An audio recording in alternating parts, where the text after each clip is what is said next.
so excited to be here, and thank you, all you avatars, for spending a little time on your Sunday afternoon with us. And all, let's see, over 20 avatars who are connected to devices, who are sitting someplace on our planet Earth, looking at their devices. But I'm really excited about the climate gallery, and I'll say a little bit about myself and then what we're going to do. But I sort of feel like with the folks in the climate gallery and everyone, all you avatars, that I consider this to be sort of a laboratory of figuring out how to survive and make the world better. So I'm going to share a little bit of observations from some of my experiments in the laboratory of making a better world.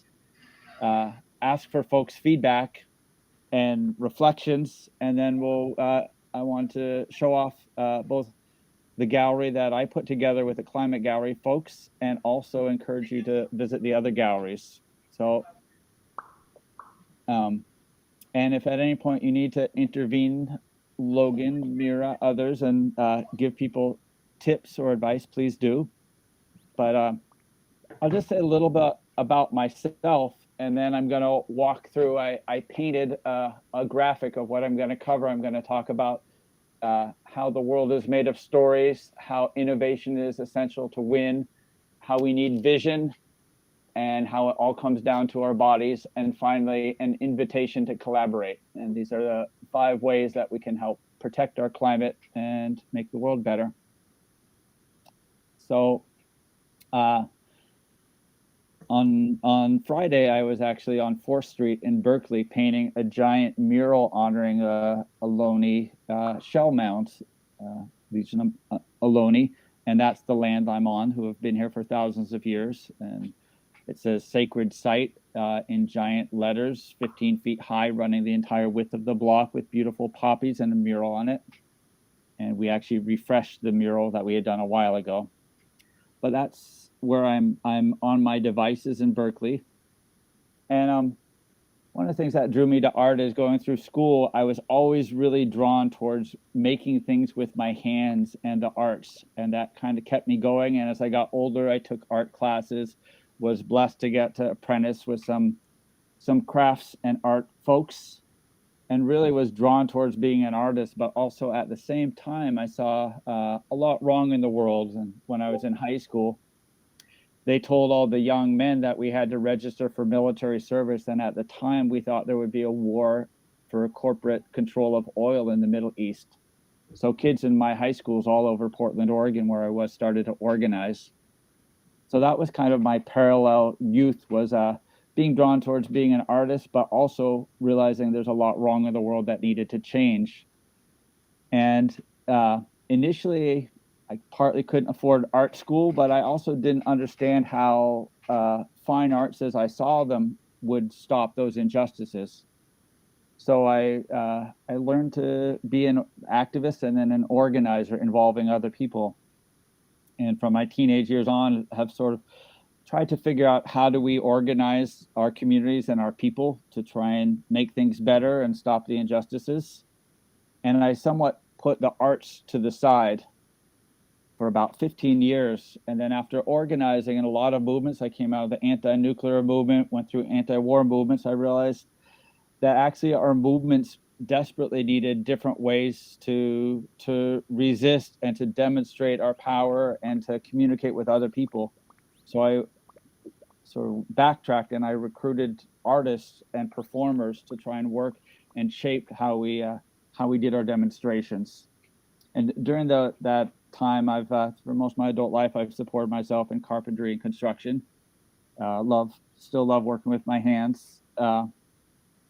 And right now so that was 25 years ago that I started to recruit artists and performers and started to really experiment with how can we change what our demonstrations look like, how we communicate with people, and also how we work together as movements. And I become convinced that the arts broadly defined are essential to winning change. And I've seen that happen. I wanted to share a couple stories, and Logan is going to change slides. So I'm going to do 3 to change a slide. Thank you, Logan. But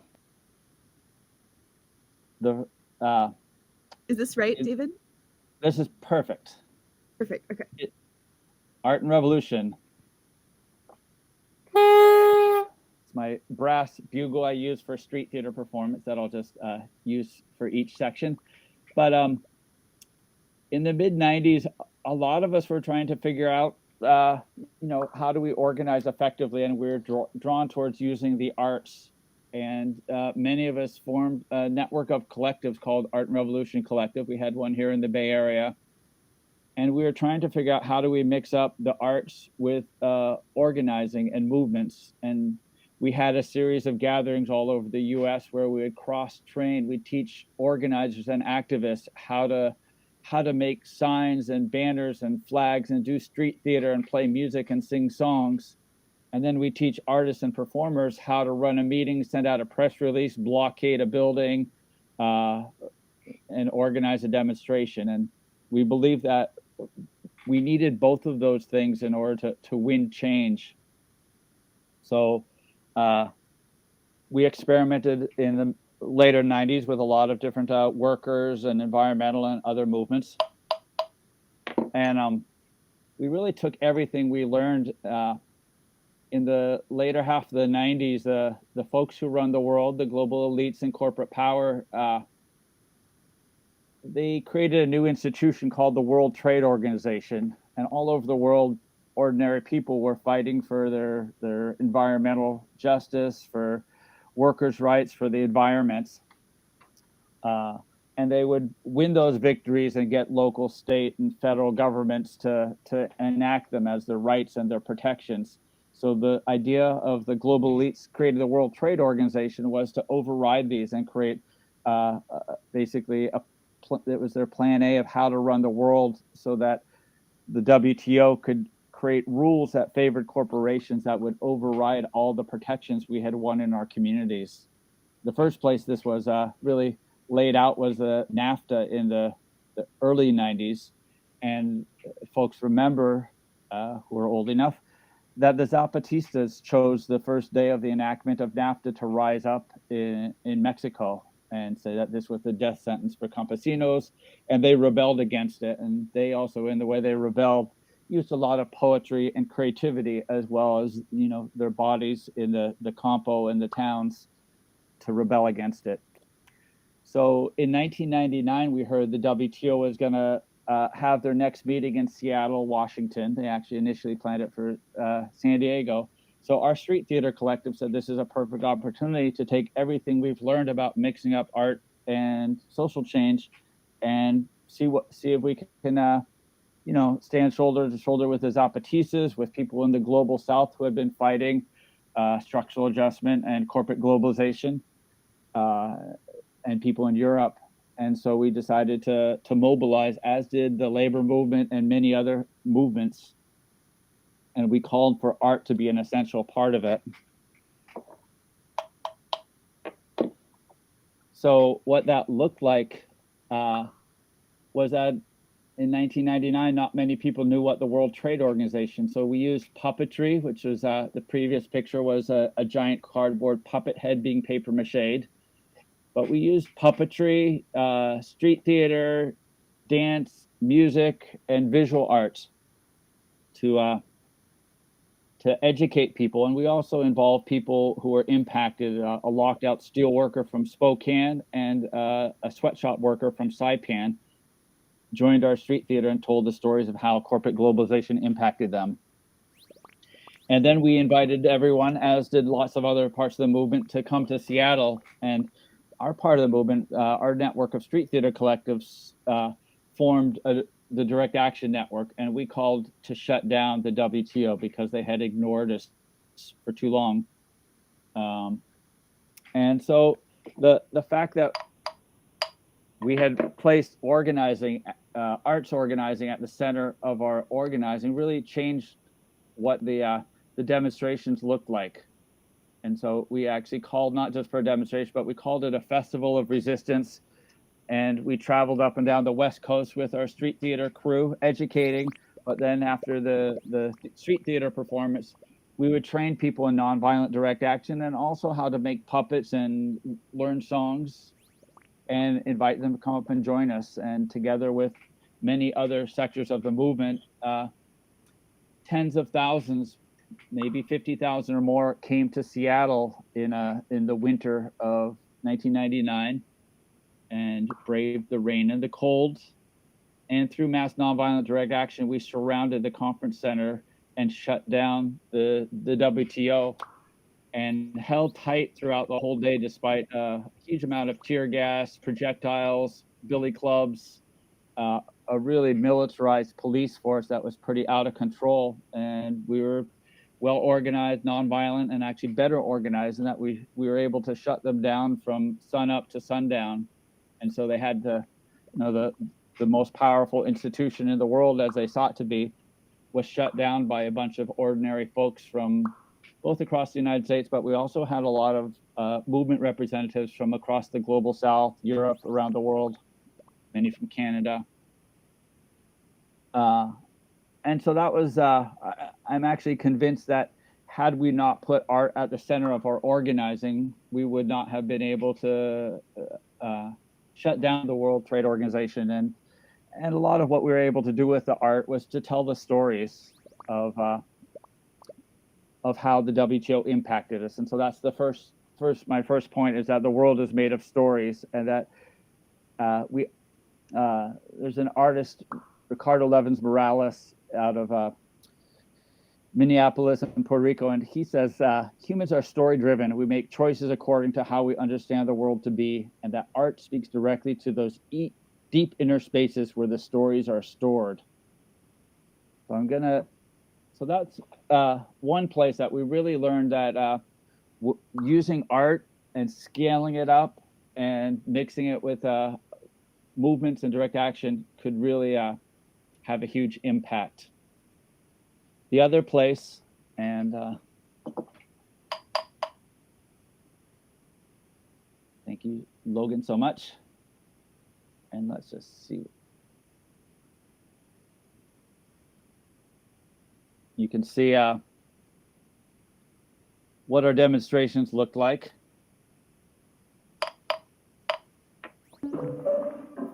After Seattle, got an echo for some reason.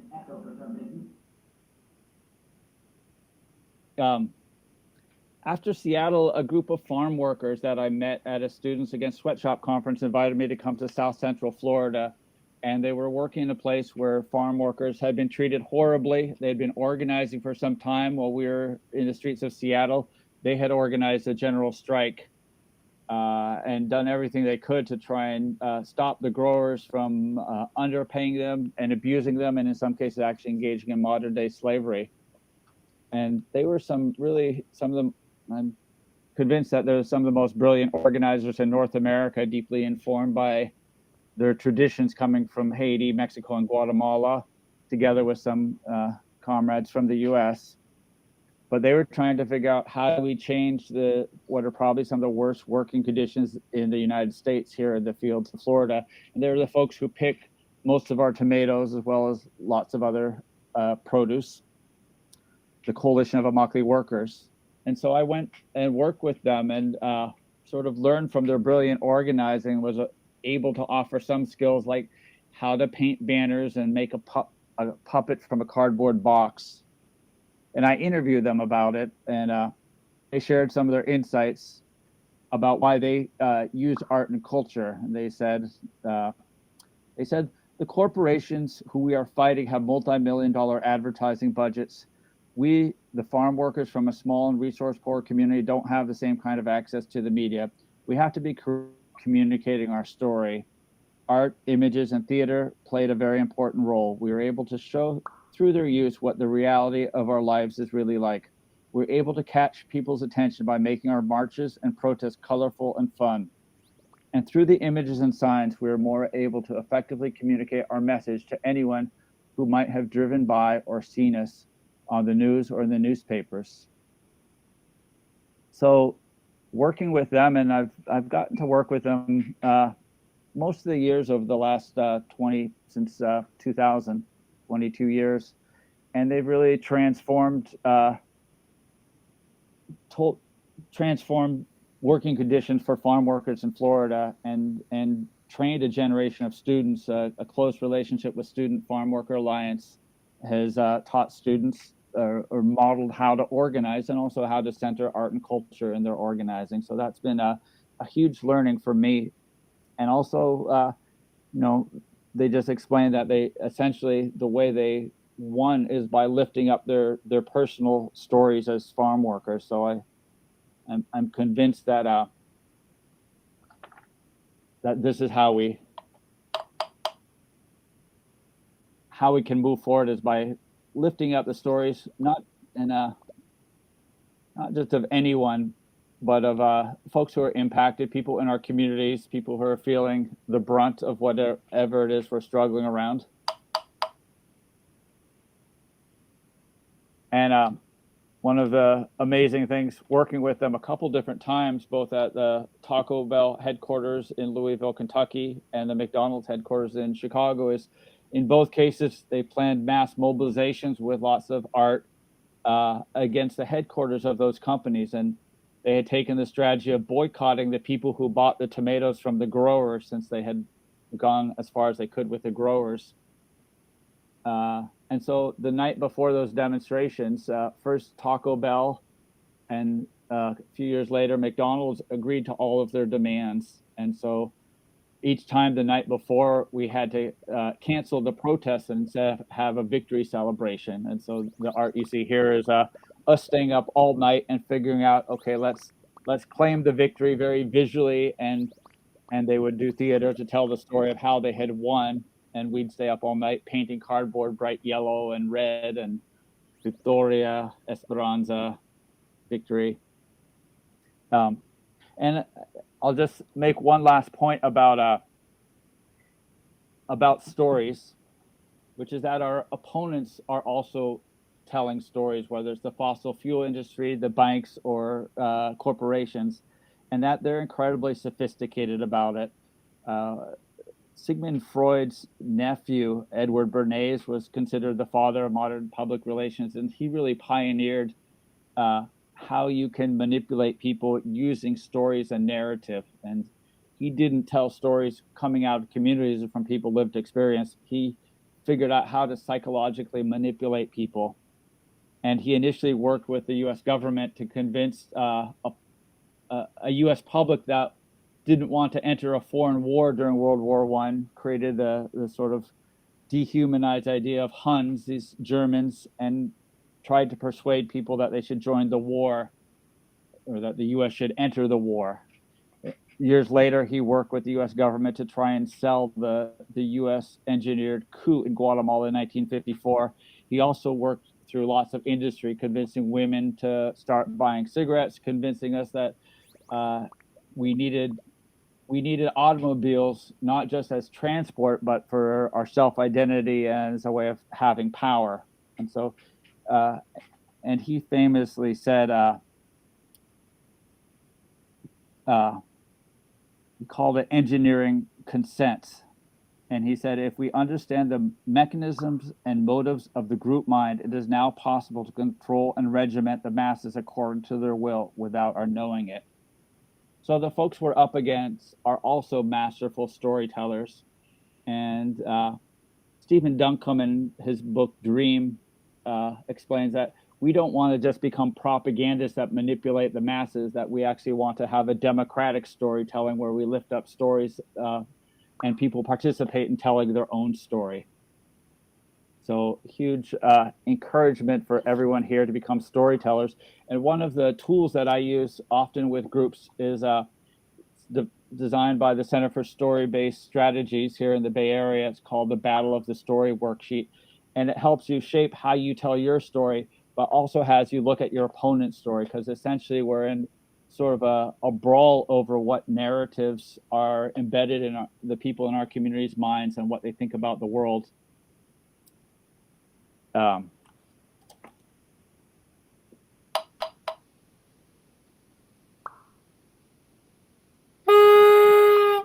Innovation. The second way is that I think arts nurtures innovation. In the two examples I just shared in the WTO, some of our tactical innovations, and that I'll just back up someone I've met, a friend and also a brilliant researcher, is a woman named Erica Chenoweth, and she studied movements over the last 100 years to try and figure out what worked for successful movements. Some of the things she found was mass participation, but one I'm honing in on right now is that movements that were able to innovate their tactics and not just do the same thing over and over again were the ones that that succeeded. So, for example, in shutting down the World Trade Organization, our global justice movement was able to innovate using centering art and theater, bringing together people outside single issues as sort of a movement of movements, and also using mass nonviolent direct action on a pretty unprecedented scale with open organizing. The CIW, the Coalition of Immokalee Workers, their tactical innovations were the Fair Food Program, getting the buyers to honor the human rights of the farm workers before they buy their food. And that's a model that's spread around the country and around the world. So I believe that the arts are a place of innovation, or they can be, and that we need to constantly be thinking creatively about how can we do things newly and differently, partly to keep because our opponents can learn, co-opt, and get used to countering tactics if we do the same thing over and over again.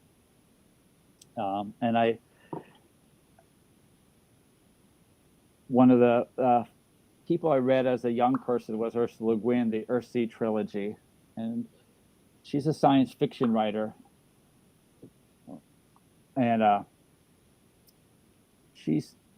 let's see, hold off on that.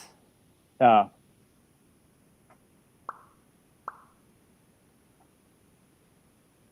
hold that quote. I just want to say one more thing about innovation, which is I guess the space we're in, as somebody who grew up organizing before personal computers and cell phones, and watched that transition, and watched how when we shut down the WTO, part of how we were able to do that was a bunch of people who began to use the internet, the web, to circumvent the corporate media, and they created the indie media so that citizen journalists could write their own articles, videos, films, upload them, and bypass the corporate media. So we're able to amplify our stories to the world and use that technological space that we're in right now to lift up our stories and dodge them. And that spread and created 150 different indie medias around the country. So I'm very excited about my friends with the Climate Gallery, in that they're taking the space of virtual reality on the web and experimenting with, and virtual reality it's dominated by, for-profits, entertainment, video games, even some business meetings, military training, as well as some positive things like medical training. But I'm very excited by this experiment that we're all a part of right now of how can we use this? How can we use this technology to build movements to protect our communities and protect our climate?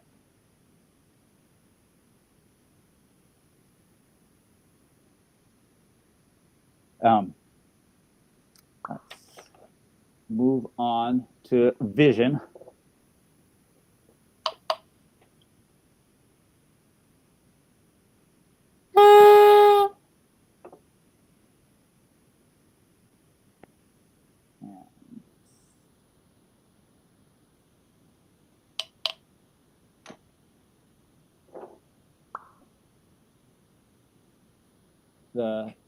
The painting you're seeing is one of our innovations in the last decade that actually came out of the Bay Area, of doing giant outdoor guerrilla murals.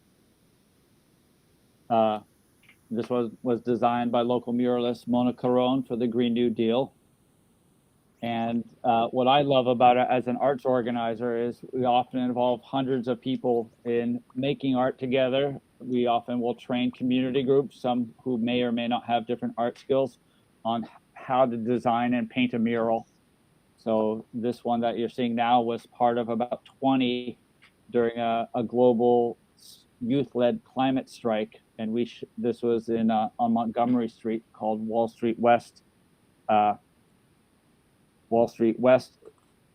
in San Francisco, which is sort of the center of corporate wealth and power there.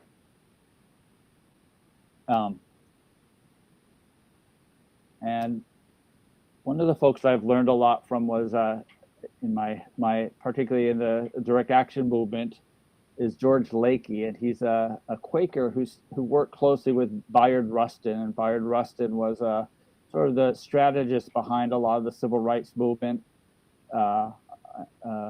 Black, gay, brilliant thinker who was the background person. George Lakey and the movements I came out of learned so much from both Bayard and from the practice and also the centering of arts and music in the civil rights movement. But George Lakey speaks a lot about how we need a positive, popular, practical vision. I'll just give a quote. If you don't know where you're going, any road will get you there, as the saying goes. George says, we choose more effectively everyday tactics when we know where we're headed. Strategy's job is to put tactics together over time to increase the movement's growth and power. So it's even more important to know our destination when we choose a strategy. So, and I've observed as someone both living through the Reagan era and the Trump era that often our movements, we get put into a defensive position and we end up trying to defend what's been won in the past. And I witnessed through the Reagan years and, to some degree through the Trump years that our movements, when they're on the defensive and they're just reactive, that we lose ground, and that it's only when we take the offense and we do it with a vision that we gain ground. And George does also contrasts, jumping back to World War II, how Norway and Denmark, which like Germany and Italy had growing fascist Nazi movements, that the left, by able to put out a populist vision and unite people around it, were able to overwhelm both the Nazis, to circumvent them, so they stopped growing and they built mass, but they're also able to toss out the elites, the 1% that were running the country. Whereas in Germany, they didn't put forth a popular vision, and they succumbed to the Nazi movements, the fascist movements there. So I also think it's important, as we confront more and more authoritarianism, that we don't want to just oppose it, that we actually want to know where we're headed and lift up a powerful vision of which the Green New Deal is one. Jumping back to Ursula Le Guin, my favorite sci-fi writer as a kid. She's someone who I think inspires me by her clarity about the role of artists and writers writing as a form of art. When she won her Lifetime Achievement Award at the American Book Association, she gave a very fierce speech about it, and I'll just read a couple sentences that inspire me. She said, "Hard times are coming when we'll be wanting the voices of writers who can see alternatives to how we live now, can see through our fear-stricken society and its obsessive technologies to other ways of being, and even imagine real grounds for hope. We'll need writers who can remember freedom, poets, visionaries, realists of a larger reality. Right now, we need writers who know the difference between production of a market commodity and the practice of an art. Books aren't commodities. The profit motive is often in conflict with the aims of art. We live in capitalism. Its power seems inescapable, but then so did the divine right of kings. Any human power can be resisted and changed by human beings. Resistance and change often begin in art." So big inspiration. And let's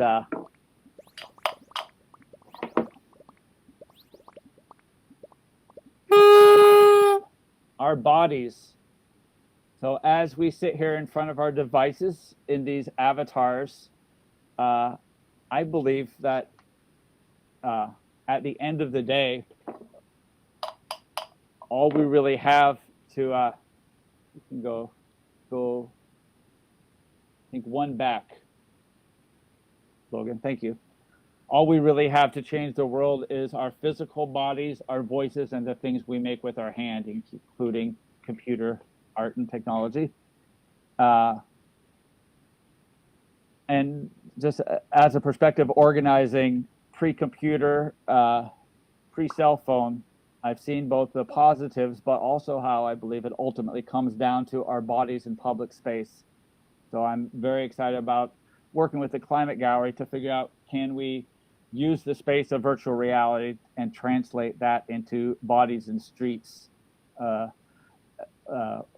Writer and thinker from Santa Cruz, Chris Abels Gray, he writes about war and says that war is based on what's done to human bodies, the wounding and killing. And I also think that's true of social change movements, that at the end of the day, it's often about, as you know, women and folks in Iran and other places around the world, that it's about our bodies in public spaces and what we do with them.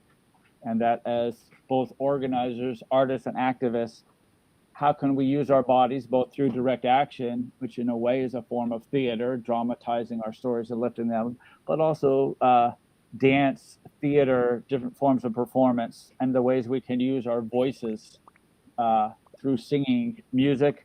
And finally, the area I focus on is the things we can make with our hands, the visual arts, the things that people see.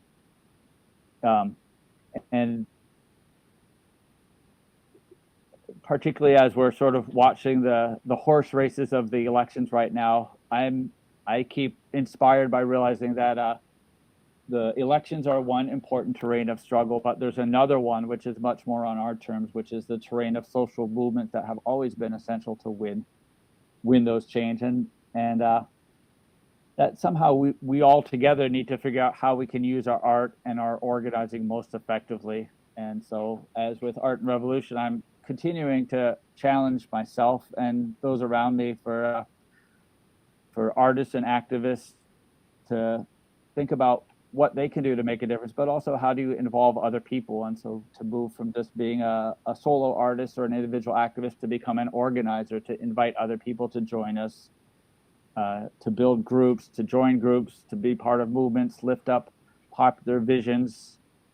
One of the books that has been a good anchor for me is George Lakey's How We Win, about how nonviolent direct action movements work. Before I go into let's do just an inspiring image from some of the art that I got to support the indigenous folks at Standing Rock when they were confronting the Dakota Access Pipeline.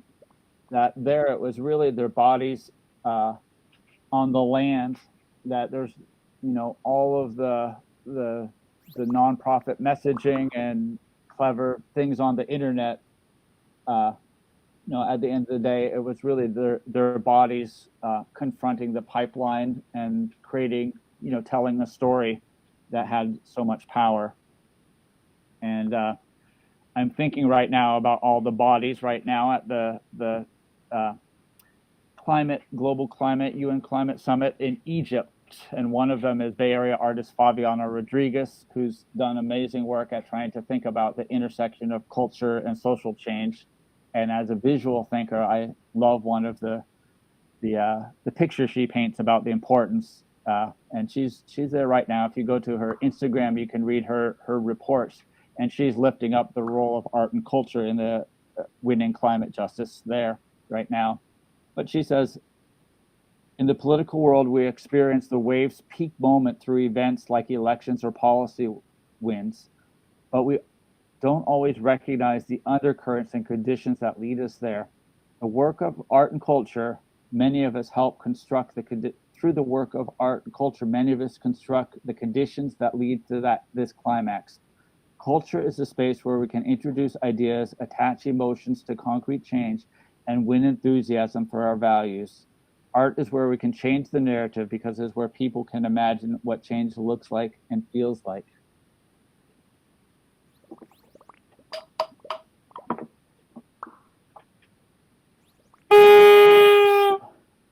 And the last one, number 5. Thank you, folks, for sticking with me. And this is an invitation. In a minute, we're going to invite you to step inside the gallery. But the invitation is in the climate movement, one of the most fertile places of the climate movement is the movement to try and cut off the funding of fossil fuels. In North America, the network that does this is called Stop the Money Pipeline, and I've been honored to get to collaborate with them. In the last year, we've created 3 sets of newspapers, which are wheat pastable giant posters that we've shipped all over the United States, and people have pasted them up on banks, near banks, used them as signs for public actions, done pop-up art shows with them. So my invitation is I've generated 6 new images, and you'll see them in the gallery. But my invitation is to also think about, if you have the capacity and interest, to download these images, or if you go to the art kit at the bottom of the screen here, which is bit.ly Climate Gallery Art. You can actually order them, and I'll mail you 3 hand screen printed posters with the hope that you'll get them up in public. And then I'm asking everyone who either downloads or receives one of these sets of posters to take a photo of them in public space, and then we will add that photo to the virtual gallery in the gallery space you're about to see. You'll see a couple when you go in there, and you'll also see the prompts in the website. But so this is a little experiment of trying to use the wonderful space created by the Climate Gallery to see if we can cross-fertilize between the virtual reality and the public space. I also want to very much encourage people to listen to the upcoming talks of the other speakers and visit their galleries. And I'll just say, they're also amazing innovators, as is the Climate Gallery, this experiment. Claire Mesh paints landscapes of climate-impacted lands in Alaska. Minori Murata produces fictional advertisements based on environmentalism. Rose McAdoo uses cakes, often created in remote communities with extreme environments, to raise awareness about global issues. And Mira, who's here with us, Musank, is a textile upcycling artist who's addressing the ecological crisis of clothing waste with craft and fashion. And they each have galleries connected to the gallery that I'm able to show my art in. And so you can actually go through rooms and see all the galleries. And there's, I think, 2 more talks coming up that I would encourage you to go to the Climate Gallery and join. So I think Logan will help navigate you into the gallery, but I'm encouraging people to go there. And one thing you'll see there is that we've managed to, the gallery is a bank called Fossil Bank. We've managed to break open their safe, and it's got bags of all the wealth they've concentrated. So it shows the wealth is right now currently stuck under fossil fuels, where they've got so many billions invested.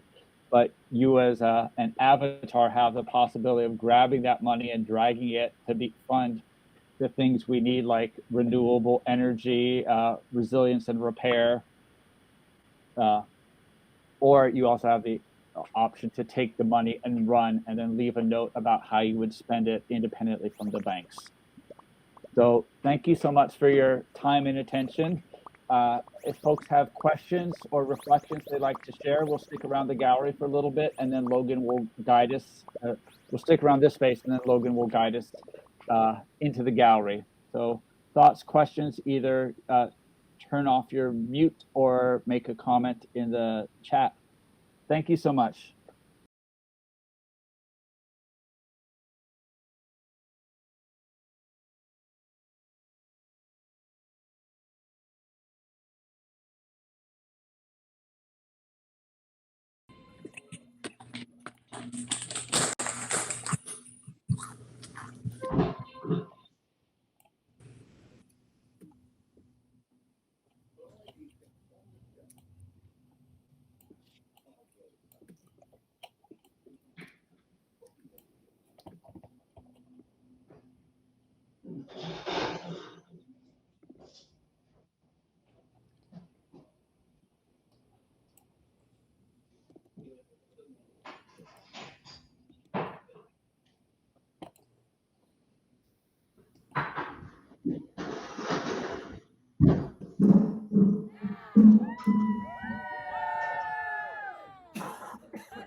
Yay! Oh, so cool to see people in here.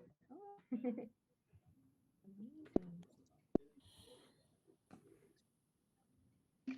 So for anyone interested in where the money's at, you can actually phase right through that bank vault wall. I know it looks like a wall, but you can't actually get through it. Well, it looks like someone has figured it out.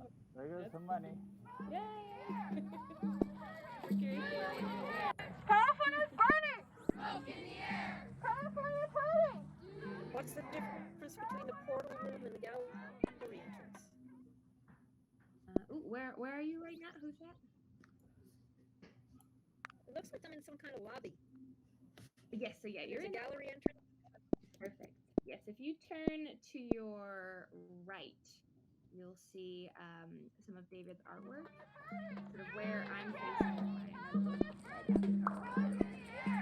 and then over there, there's a small door to the left, just past the climate control. Go in there, you'll be in the gallery.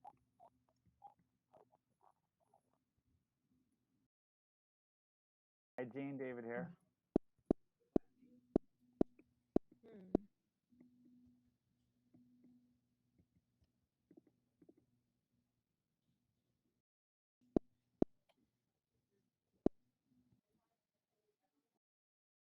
Yeah, so you'll just walk here and then enter this room here to enter the main area of the gallery. You can also go around the side entrance too if you want a different route, which is this one here on the right.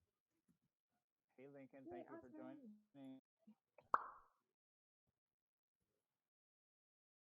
I know avatar to move. Oh no, Chloe, are you on phone or desktop? Let me have a look. On desktop. Okay. If you click your WASD or your arrow keys, is there any movement happening?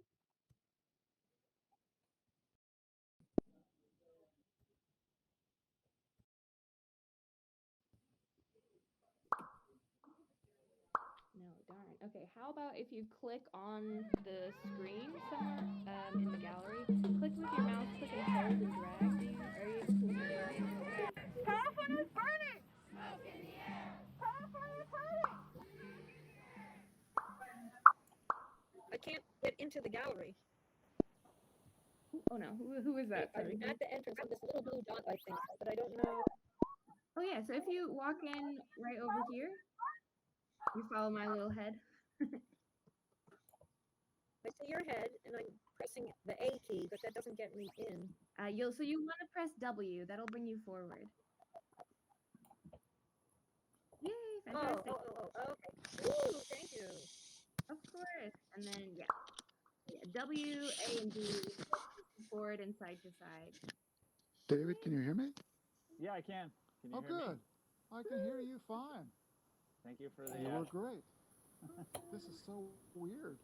Can't turn my mic on. Oh no. Okay, let me see. I can maybe unmute you. I was looking at sci-fi movies made about virtual reality, and it had some where people actually get trapped in a virtual reality world and have to escape. Oh, there's a lot of conversations about that. Okay.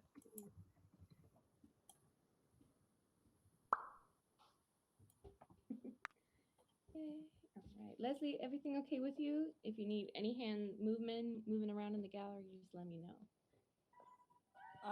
I'm in a room, but now what do we do now? Yeah, so you're in the kind of. What do we do now? There's all these We ATM organize. machines. Now what?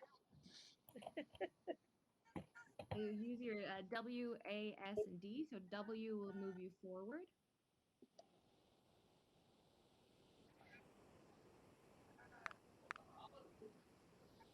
The folks can also go outside. And, No worries. So yeah, the letters on your keyboard, W, A, S, and D, will move you around in space. You can also use your arrow keys. To look around, you can use the letter Q, will turn you in a circle, or you can click and hold with your mouse on your screen to look around.